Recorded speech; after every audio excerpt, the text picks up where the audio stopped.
there is a side deal because based on merit, based on the resume, like if Ray Farmer went for a job interview, oh, what did you do in Cleveland, Ray? The guy's not getting hired as a general manager anywhere ever. Like this has been a disaster. Like there has to be a side deal if he stays on. There just has to be behind the scenes stuff. It's madness.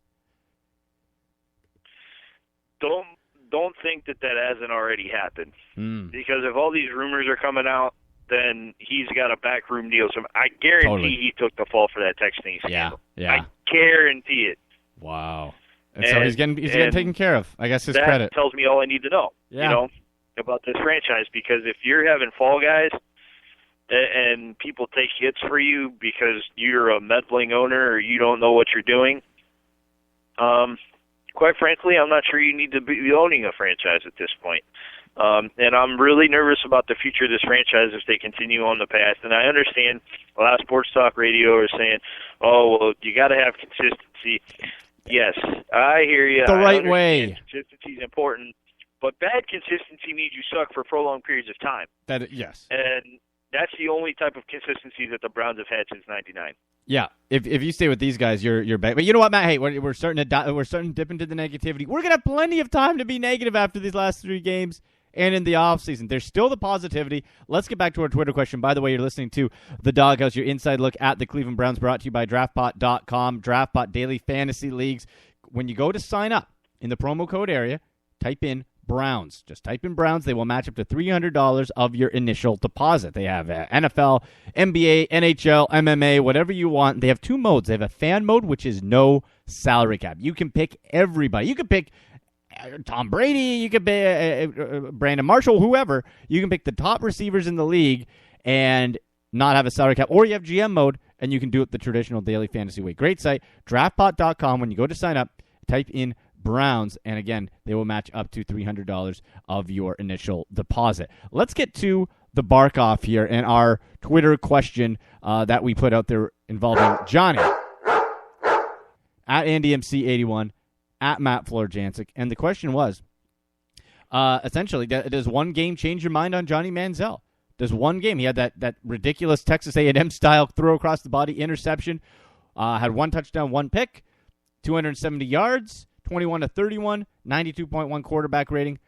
Pretty darn good. We have from at K.A. Colvin 60 on Twitter. Let me just find that here. It says it does, as far as changing his mind, it does. He managed game well, and rest of the team fed off. That I know it was the Niners, but we won. And then she sent in another tweet saying run game worked, O-line gave him time, D showed up to play, and team fed off of Johnny. They got the win. That's it, Matt. And it's a funny thing when you get complimentary football on both sides of the ball and the running game works, how good a quarterback can look. Yeah, it's amazing, isn't it? Yeah. It really was nice to see. I don't think it's going to last long because I don't think that the team is built for success around whoever is the quarterback. But it lasted for a week, and that was a good jumping point for this team going into an absolute brutal schedule, because if you look at it, you're looking at Seattle and Kansas City back-to-back, who, by the way, have traded off and on who has the loudest outdoor stadium in the world. And then you come home and congratulations, you get a hungry Pittsburgh team that, for all intents and purposes, was shooting for a wild card, and damn if they might not find a way to win the division because of the injury to Andy Dalton. Yeah, A.J. McCarron now with filling in for the injured Andy Dalton with that thumb trying to tackle off the interception.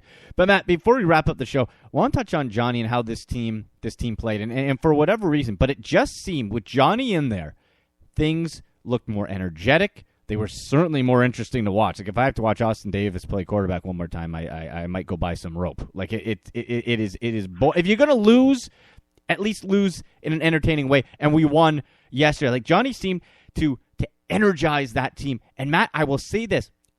On Wednesday when he came out and seemed ticked off, didn't seem to be remorseful about the punishment, thinking it was harsh what Coach Benton did, he looked mad. And I thought, wait a minute. When does Johnny play his best in college? It was when he was an underdog, when there was adversity. And when he threw that pick, and it's all over Twitter, when he was smashing the tablet on his head in frustration. I love that. That shows a guy who cares. That shows a guy who's engaged. That shows a guy who's looking to learn. I think Johnny Manziel is dialed in, and his teammates, especially the young players, feed off that. They want to be part of Johnny Manziel, Johnny Football Mania, and they took it to that next level. Again, I don't know if that's going to be able to translate in Seattle. I don't know. But for that week, it looked like the Johnny energy. He was yelling at people when they made mistakes, got penalties, going over, talking to his offensive line, thanking them and being involved. He looked like a true leader, if only for one day. If only for one day. We'll see what happens if it hits the fan next week. Yeah. I would imagine he wasn't the greatest leader in the world when they were getting shellacked on Thursday night, and then he was out partying in Texas by Saturday. Right. I would imagine that didn't go over real big in the locker room. So for him to be a true leader of men, he has to show commitment more than just the time he's in the building. Yeah, he has to be in the building earlier than everybody else, later than everybody else, and he can't be making TMZ and Twitter appearances acting a fool. If he wants to be a true leader of men, he has to dial down the Johnny Football and dial up the Johnny Manziel. The Monday and Tuesday of this week, leading up before they really get into the game planning for Seattle, is always the most scary for me as a Johnny fan, because man, that's what he could party. For me, Matt, real quick, what's your reaction to the Twitter question? Does one game change anything for Johnny for you? Because to me, it shows more strides, that he's learning more, and we see him implementing things from the pocket better and better and better each week. So for me, it does give me more hope. It does change my mind a bit in the fact that I think if he can just stop or limit the craziness off the field, that he can be at worst a serviceable NFL quarterback. So I'm leaning towards positive, even if it was for one game. Does his performance, the one game, change your mind on what Johnny is or what you think he will be? I don't think so. I think he's going to be a decent quarterback in the NFL, but I don't think he's a franchise quarterback in the NFL. I don't think he has what it takes to be a leader of men on a week-to-week basis and to have guys continue to believe in him.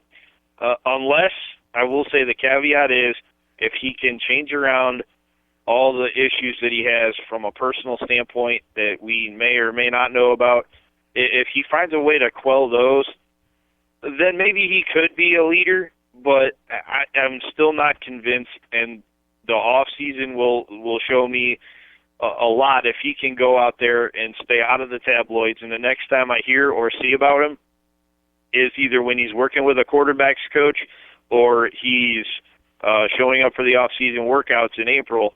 Then I'll believe that he can be a legit quarterback in this NFL, in this league. Until then, no, I'm not buying it. Well, Matt, we'll be able to wait and see on Johnny. But for 1 week, it is good to be a Browns fan. Victory Monday, folks. Browns winners, their third of the year, 3-10. We'll be back on Friday to tee up Browns versus the Seahawks. Follow us on Twitter at AndyMC81, at Matt Fleur-Jancic. For Matt from WKYC Sports in Cleveland, I'm Andy McNamara. You've been listening to the Cleveland Browns Insider Podcast, The Doghouse. Enjoy the win, folks. Enjoy the week. And, of course, go Browns.